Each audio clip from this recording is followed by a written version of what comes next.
I sometimes wonder just how close we are to certain biblical statements that talk about the end times.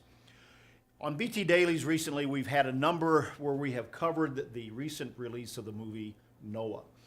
I want to go back to that one more time because in this story, there's a continuing fascination with what's taking place in Hollywood and the Bible as other movies based on biblical stories are going to be coming out in the next few months, which I'm sure we'll talk about on future editions of Beyond Today and BT Dailies. But there was another article that was analyzing this particular movie, the Noah movie that came out, and a watershed event that quite possibly we may have crossed over in our own culture, because it seems now no longer is the Bible looked upon as a sacred text to be respected.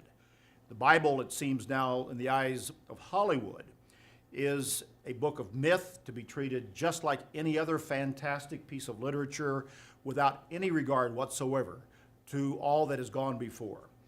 And I think that that is probably what has happened.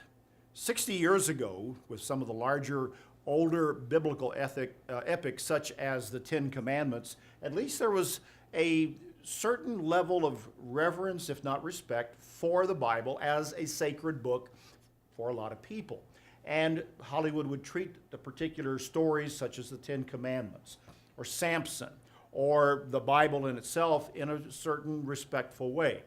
With Noah, and we will see what happens with other biblical movies that come out in Hollywood, you wonder now, indeed, as one article is bringing out, have we gone into a situation where there is no longer any reason to treat the Bible as a sacred text, whether out of respect or to attack it or to shock its holdout adherents.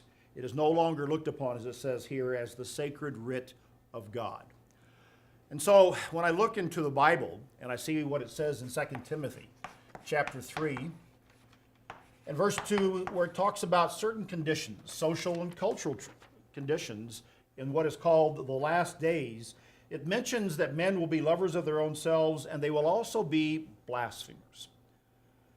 And I wonder when I read that and I look at what is taking place as an approach toward the Bible as it is depicted in certain movies is now being done, have we reached a point of outright blasphemy where people miss the point and don't care and really don't understand what is taking place? It's a serious point to consider in our culture today. That's BT Daily. Join us next time.